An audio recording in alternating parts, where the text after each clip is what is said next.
પ્રભુ કૃપા કરવા માટે બ્રજમાં પધાર્યા છે. પ્રભુનું નામ પ્રભુની રક્ષા કરી રહ્યું છે.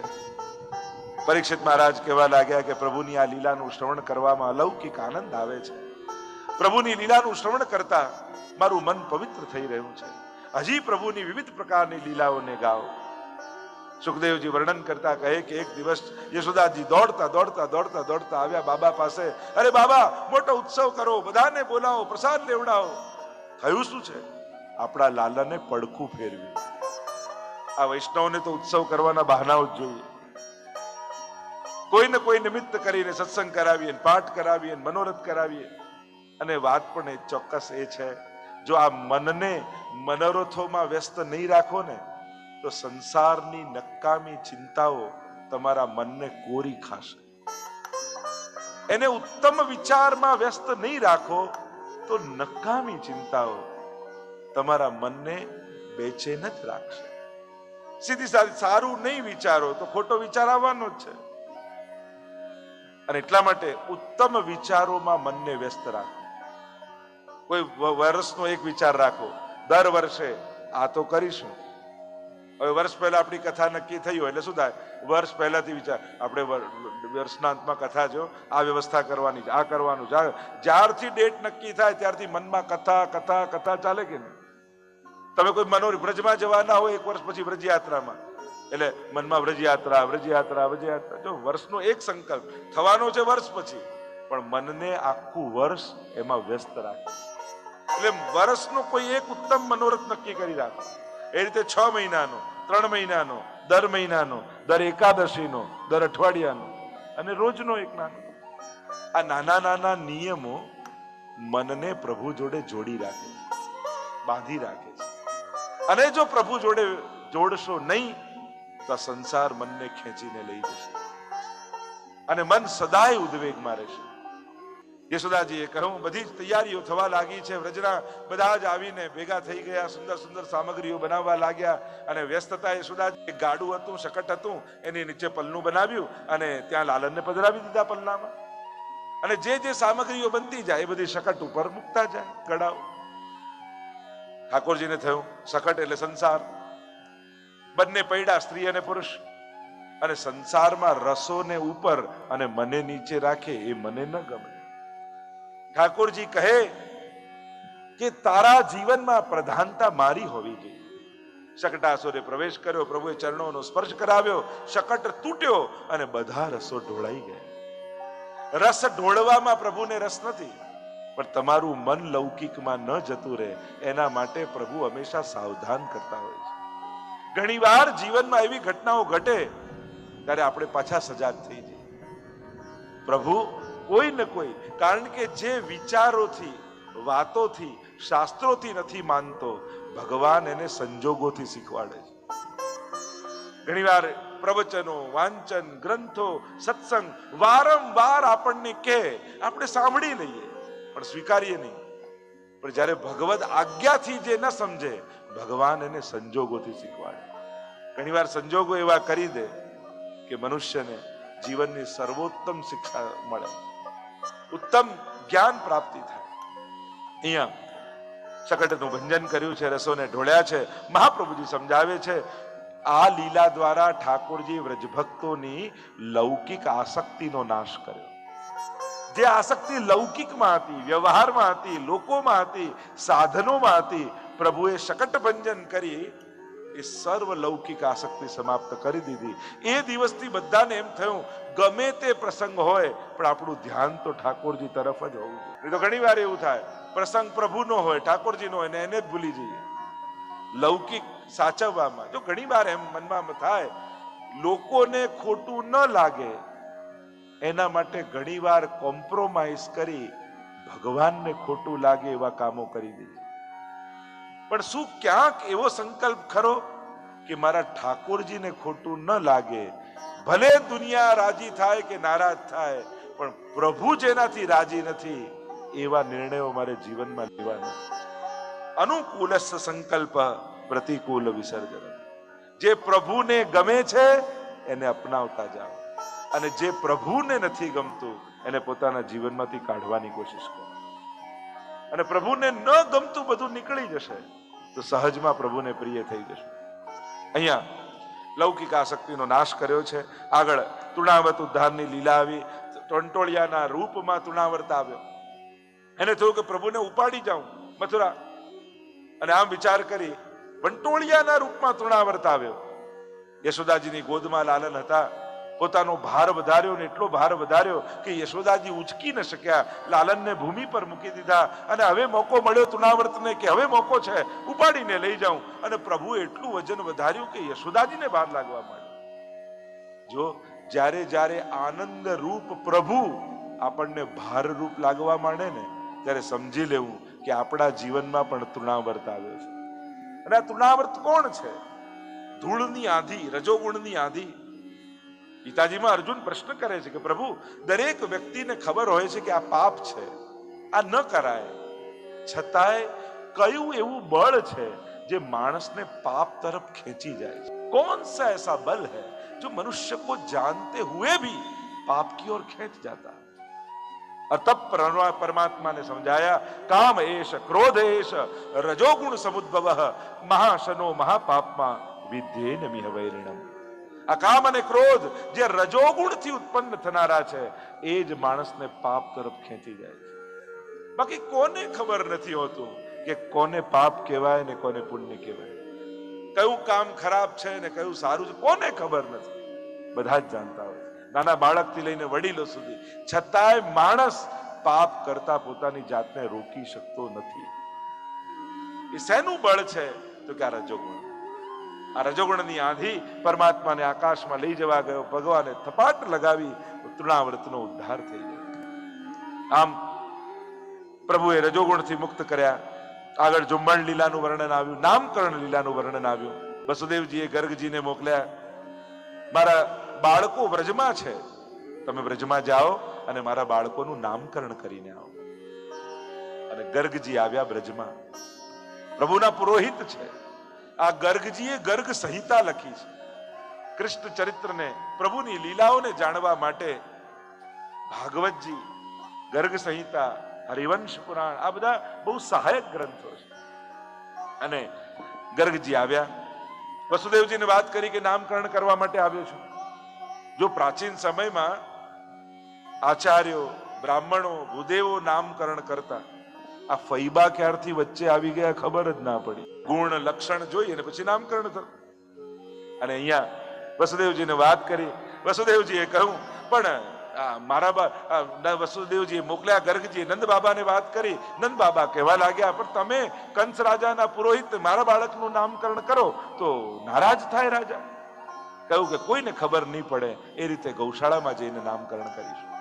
બીજા દિવસે ગૌશાળામાં નામકરણની બધી તૈયારીઓ કરી. જો આપણે ત્યાં 16 સંસ્કાર છે. હિન્દુ કલ્ચર, હિન્દુ સંસ્કૃતિ, હિન્દુ ધર્મ અન્ય ધર્મો કરતા આ 3 બાબતે જુદું પડે. 3 બાબતો વિશેષતા.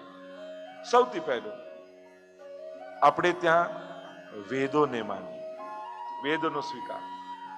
બીજું, પુનર્જન્મવાદ એ અન્ય ધર્મોમાં નથી.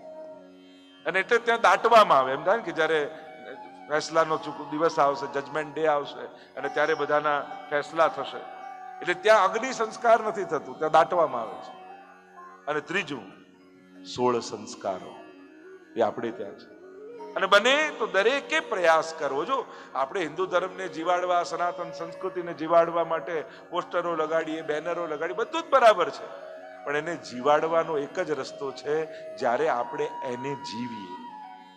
સંસ્કૃતિ જીવવાથી જીવે છે.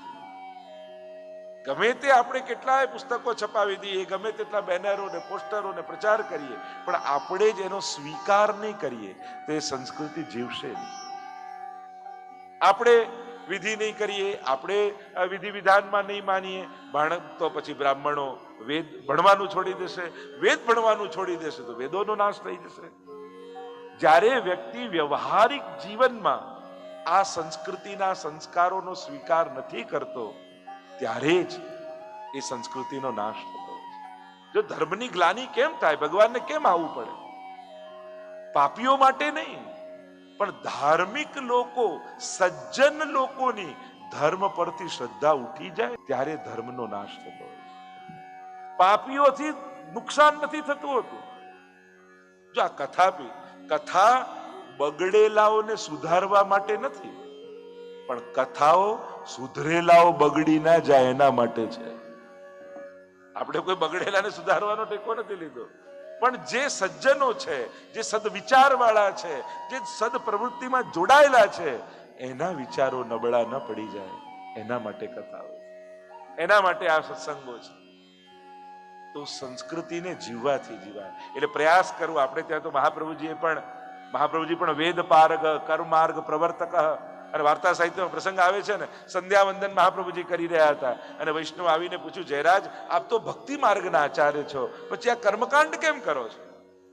ત્યારે મહાપ્રભુજી બહુ સુંદર ઉત્તર આપ્યો. ઉત્તર આપતા મહાપ્રભુજીએ કહ્યું કે હા, ભક્તિ માર્ગના આચાર્ય છીએ અને ભક્તિ માર્ગ એ ફૂલોનો બગીચો છે અને આ કર્મકાંડ એને ફરતે કાંટાની વાડ છે. જો વાડ ન કરીએ ને તો કોઈ પણ આવીને બગીચો બગાડી જાય. અને એટલા માટે આ વૈદિક વિધિઓ એ આપણા ભક્તિના ભાવની રક્ષા માટે છે. એટલે દરેક વૈષ્ણવે પણ આ 16 સંસ્કારો જીવનમાં સ્વીકારો. કોઈ પણ શુભ પ્રસંગ આવે ત્યારે આપણી જે વૈદિક વિધિઓ છે એને ગ્રહણ કરવી અને એ સંસ્કૃતિ જીવંત રહે એના માટે પ્રયાસ કરવો. અહીંયા નામકરણની બધી જ તૈયારીઓ થઈ છે. યશોદાજી લાલનને ગોદમાં લઈને બિરાજ્યા છે. રોહિણીજીના ખોળામાં દાઉજી છે. નંદ બાબા વિધિ કરી રહ્યા છે અને હવે નામકરણનો સમય આવ્યો.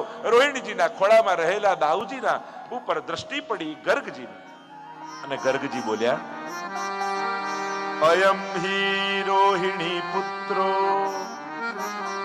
રમયન સુરદો ગુણૈ આખ્યાસ્યતે રામૈતિ બલાધિક્યાત બલમ વિદુ. અયમ હિ રોહિણી પુત્રો, આ રોહિણીજીનું બાળક બલાધિક્યાત, બલમાં સર્વથી અધિક થશે, સર્વને આનંદ આપનારા થશે, એટલે એમનું નામ હું બલરામ રાખું છું. બોલીએ બલરામજી મહારાજ કી જય. જો પુષ્ટિ માર્ગમાં દાઉજીની પણ સેવા છે. આપણે ત્યાં કૃષ્ણ અને બલરામ આ બંનેને ભેદ રૂપે નથી જોતા, એક રૂપે જોઈએ છે. એમ દાઉજી ગૌર રૂપના છે, વર્ણના છે, સફેદ ગૌર વર્ણ છે. પણ પુષ્ટિ માર્ગી હવેલીઓમાં જ્યાં જ્યાં દાઉજીના સ્વરૂપ બિરાજે છે એ બધા શ્યામ વર્ણના છે. એટલે કે ભગવદ આવેશિત દાઉજી છે. અને સુબોધનીજીમાં મહાપ્રભુજી આજ્ઞા પણ કરે છે કે જે જે કાર્યો ભગવદ આવેશથી કર્યા હોય એ બધા પ્રભુએ જ કરેલા કાર્યો માનવા. ધનકુશરાદીનો વધ દાઉજીથી કરાવ્યો, પણ સખાઓએ જઈને ઘરે શું કહ્યું કે ઠાકોરજીએ વધ કર્યો. જે જે કાર્યો ભગવદ આવેશથી કર્યા હોય એને પ્રભુએ જ કરેલા જાણવા જોઈએ.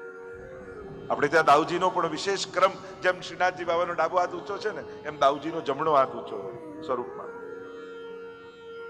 વક્ત્રમ વ્રજેશ, વેણુ ગીતમાં તો બહુ સુંદર ચર્ચાઓ છે કે આવે છે દાઉજી અને કૃષ્ણ, પણ ગોપીઓને એક જ મુખારવિંદ દેખાય છે. વક્ત્રમ વ્રજેશ સુતયો, સુતયો દ્વિવચન, પણ વક્ત્રમ મુખ એક. બંનેમાં ભેદ નથી જોયો, બંને એક કરીને જાણ્યા છે. દાઉજીએ પણ રાસ કર્યો છે, એની પણ આખી કથા ગાથા છે. એ ગોપીજનો કોણ હતા એની પણ આખી ચર્ચા છે. તો પુષ્ટિ માર્ગમાં કૃષ્ણ સાથે દાઉજીની સેવાનો પણ ક્રમ છે, પણ કૃષ્ણ આવેશિત દાઉજી. અને એમાં પણ વ્રજમંડળમાં તમે જાઓ ત્યારે ધોકા દાઉજી ને દાઉજીના મંદિરે આપણે વ્રજ પરિક્રમા કરવા જઈએ ત્યારે દર્શન કરવા જતા હોઈએ છીએ. અને બલરામજી દ્વારા ઘણી બધી ચર્ચાઓ, જ્યારે જ્યારે યુદ્ધ આદિ હોય છે ત્યારે ભગવાન એમને યાત્રા કરવા મોકલી દે છે. આમ ઘણી સુંદર ચર્ચાઓ પણ છે અને એની વિચારણાઓ પણ છે. અહીંયા દાઉજીનું નામકરણ કર્યું ને હવે દ્રષ્ટિ પડી ઠાકોરજી તરફ. મોટા મોટા કમળ જેવા નેત્રોને ડબડબાવતા ગર્ગજીની સામે ઠાકોરજી જોવા લાગ્યા અને જોતાની સાથે ગર્ગજી ઓળખી ગયા, અરે આનું નામ હું શું રાખું? દુનિયાના જેટલા નામો છે આના જ તો છે. અને ગર્ગજી બોલ્યા, બહુની સંતિ નામાની રૂપાણી ચ સુતસ્ય તે ગુણકર્માનુરૂપાણી તાન્યહમ વેદનો જના બહુની સંતિ નામાની. આના તો અનેક નામ છે. રૂપ નામ વિભેદેન જગત ક્રીડતી યો યતઃ. અનેક અનેક રૂપ લઈને આવે. ક્યારેક પીત વર્ણના હોય, ક્યારેક લાલ વર્ણના હોય, હવે શ્વેત વર્ણના ને હવે શ્યામ વર્ણના. અનેક નામોને ધારણ કર. સર્વ લીલા કરતા. જો પ્રભુનું નામ શું છે? આ બધી જ લીલા કરતા ઠાકોરજી જ છે. એટલે પુરુષોત્તમ સહસ્ત્રમાં તો જેટલી પણ લીલાઓ ભાગવતની છે એ બધી જ પ્રભુ જ એમના કરતા માનવામાં આવે. અને એ પ્રમાણે દરેક લીલા ભલે બીજાએ પણ કરી હોય, નામ ઠાકોરજી. અનેક નામો ધારણ કરીને પ્રભુ આવે છે. પણ આમને જોતા જ મારું મન આમની તરફ ખેંચાઈ રહ્યું છે, આમનું થઈ રહ્યું છે. કરશતી ઇતિ કૃષ્ણ, એટલે એમનું નામ હું કૃષ્ણ રાખું છું. બોલો કૃષ્ણ કનૈયા લાલ કી જય. કૃષ્ણ નામાભિત કારણ કર્યું. ગોપીઓએ કૃષ્ણ નામ જપતે શ્રવણ સુન્યો રિયાલી ભૂલી રી ભવન હો તો બાવરી ભઈ. પ્રભુ હવે ધીરે ધીરે મોટા થવા લાગ્યા. બપોરનો સમય થાય એટલે બધી જ ગોપીઓ આવી જાય. ટોળે વળે વચમાં લાલનને પધરાવે અને જુદા જુદા ખેલ શીખવાડે. અચ્છા લાલન બતાવો આપકે હસ્ત કહાં હૈ? તો લાલન હસ્ત બતાવે. અચ્છા લાલન બતાવો આપકે ચરણ કહાં હૈ? તો ચરણ ને હલાવે.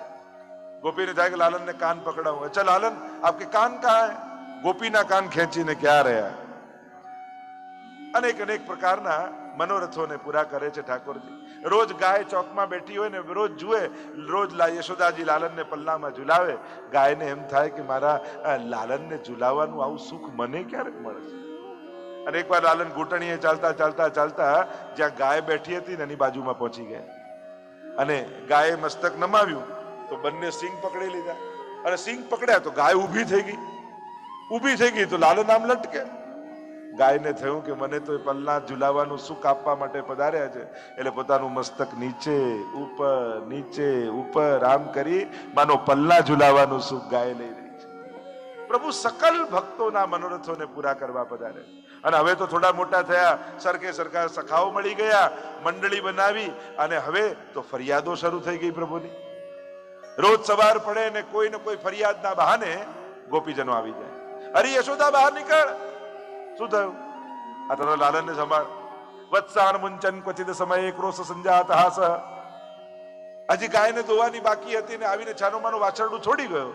બધું જ દૂધ પી ગયો વાછરડું. હવે ધોઈએ શું ને વેચીએ શું? યશોદાજી કહે મારો લાલન જે કરે બરાબર છે. ગાયના દૂધ પર પહેલો અધિકાર વાછરડાનો જ છે. અરે બાકી તો બધું ઠીક, હવે ચોરી કરતા શીખી ગયો છે તારો લાલન.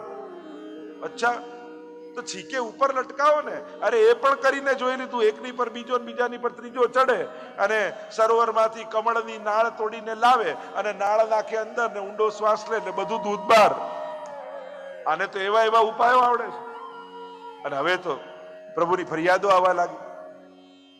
જો આ પ્રભુની માખણ ચોરી લીલા પણ એ માખણની ચોરીની લીલા નથી, એ ચિત્ત ચોરીની લીલા છે. ચંદ્રાવલીએ કહ્યું તું બીજે ચોરી કરે, મારે ત્યાં કરીને બતાવ તો માન. પ્રભુ તારા પર કૃપા કરીશું. એકવાર સાડી લપેટી ઠાકોરજીએ ઘૂમટો તાણ્યો અને ખખડાયો દરવાજો ચંદ્રાવલી. જ્યાં દ્વાર ખોલ્યો જોયો તો એક નાનકડી ગોપી અને આખા શરીરમાં સાડી લપેટેલી. પૂછું કોણ છે તું? અરે મને ના ઓળખી, તારી નાની બેન ભદ્રાવલી છું. કે હું તો પરણીને આવી, મારી તો કોઈ બેન નહોતી. તું પરણીને ગઈ ને પછી મારો જન્મ થયો. નીચેથી ઉપર, ઉપરથી નીચે જુએ, હવે આખું શરીર ઢંકાયેલું, હાથ બાર અને એ કાળા કાળા. ચંદ્રાવલી કે અમારા ઘરમાં બાબા ગોરા, મૈયા ગોરી, હું ગોરી, તું ક્યાંથી કાળી કાળી થઈ? વાંક મૈયાનો છે. તારા સમયે તો માખણ મિશ્રી બહુ ખાધા, મારા ટાઈમે જાંબુની સીઝન ચાલતી હતી.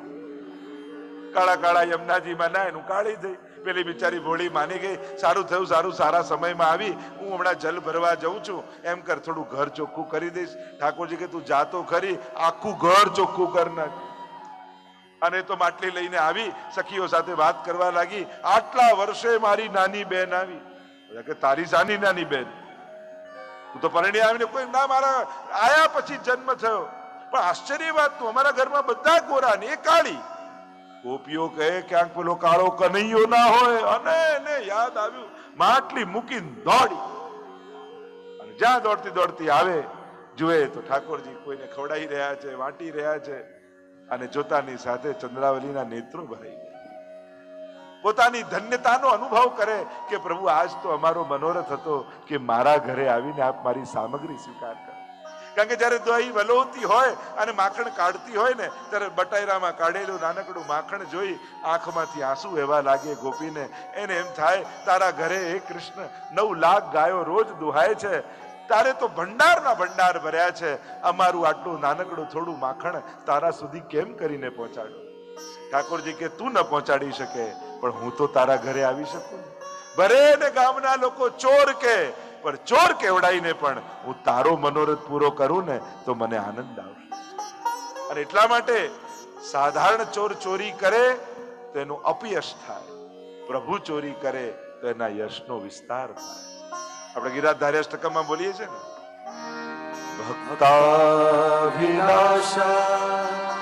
ચરિતાનુસારી દુગ્ધાદિ ચૌર્ય નયશો વિસારી કુમારિતાનંદિત ઘોષહારી મામા પ્રભુ શ્રી ગિરિરાજધારી. દુગ્ધાદિ ચૌર્યેણ યશો વિસારી. દુગ્ધાદિની ચોરી કરી ઠાકોરજીએ યશનો વિસ્તાર કર્યો. ચોરી કરવાથી યશ વધે કે ઘટે? કોઈ એમ કે અમારે ત્યાં જે ચોર આવ્યો ને ખરેખર એના જેવું કોઈ ના હોય. જે રીતે એને ચોરી, કોઈ આવું અખાણ કરે? કોઈના યશ ગાય? આ તો પ્રભુના યશનો વિસ્તાર થાય છે. કેમ? કારણ પ્રભુ માખણ ચોરવા નથી પધાર્યા, ભક્તોના મનોરથોને પૂરા કરવા પધાર્યા. નિત નવીન જાગેલો ભાવ એ જ તો નવનીત છે. અને પ્રભુ એ નવનીતનું ગ્રહણ કરવા માટે, એટલે જેના ઘરે ચોરી થાય ને એ ગોપી તો મોટો ઉત્સવ એ દિવસે કરે. ગોપીઓ તો ગિરિરાજજીની માનતા રાખતી કે ગિરિરાજ બાબા તને આટલું દૂધ ચડાવીશ, તને આટલું દહીં ચડાવીશ, જો લાલન મારા ઘરે આવે ને તો મારા મનોરથો પૂરા થાય. એમ ગોપીઓ તો મનમાં મનોરથો કરે છે. એક નવી પરણીને આવેલી વહુ સાસુ જલ ભરવા જતી હતી ને કહી ગઈ, જો આ ગામમાં છે ને એક નાનકડું બાળક ફરે છે, તું નવી નવી પરણીને અમારા ઘરે આવી છું અને હું જઉં છું જલ ભરવા, મારા ગયા પછી જો એ આવે પણ એ લાગે કેવો, અરે ગુંગરાળા વાળ, શ્યામ વર્ણ, એવો સુંદર લાગે અને એવું કાલું કાલું બોલે પણ જરાય એની વાતમાં ફસાતી નહીં. એ માંગશે થોડું માખણ અને આખી માટલી લઈને ભાગી જશે. ભરી ગઈ બહુ, એવો ચોર છે. હા, શું કરું? એટલે આ દોરડું એને આ થાંભલા જોડે બાંધી રાખજે, હું આઈને સમજી લઈશ. અને સાસુ તો ગયા. એટલામાં થોડી વાર થઈ એટલે દરવાજો ખટખટ્યો, દ્વાર ખોલ્યો. જેવું વર્ણન કર્યું તું એવા લાલન સામે ઉભા. શું છે? કોણ છો? લાલન કહેવા લાગ્યા, બપોરનો સમય છે, અહીંયાથી જઉં છું, ગળું એટલું સુકાય છે, તારા ઘરમાં થોડું માખણ છે? અને પેલી જાણી ગઈ, મને બધી ખબર છે હો લાલા, મારી સાસુ બધું જ મને શીખવાડીને ગઈ છે. ઠાકોરજી કે અચ્છા, શું શીખવાડીને ગઈ છે?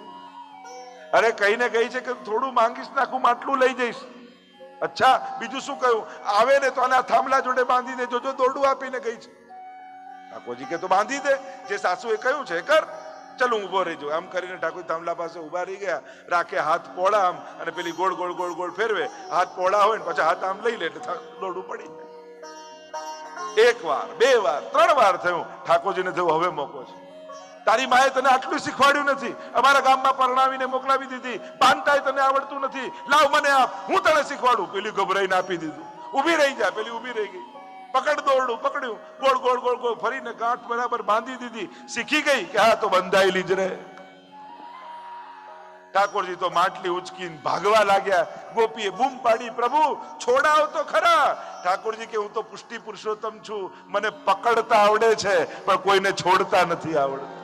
હું એક વાર પકડું એને ક્યારે છોડતો નથી. હું તો પુષ્ટિ પુરુષોત્તમ છું. અનેક અનેક પ્રકારની આવી બાલ ચરિત્રની લીલાઓ, માખણ ચોરીની લીલાઓ. પણ એક વસ્તુ યાદ રાખો, પ્રભુની આ લીલાઓ છે, કર્મ નથી. ઘણીવાર આધુનિક સાહિત્યકારો, આધુનિક લેખકો પ્રભુની આ બધી લીલાઓને જોઈ અને નિંદનીય વાત લખે. પણ કૃષ્ણ લીલાને, કૃષ્ણ તત્વને સમજવા માટે મૂળભૂત ભેદ સમજવો બહુ જરૂરી છે, અને એ ભેદ છે કર્મનો અને લીલાનો. માણસ કર્મ કરે છે, ભગવાન લીલા કરે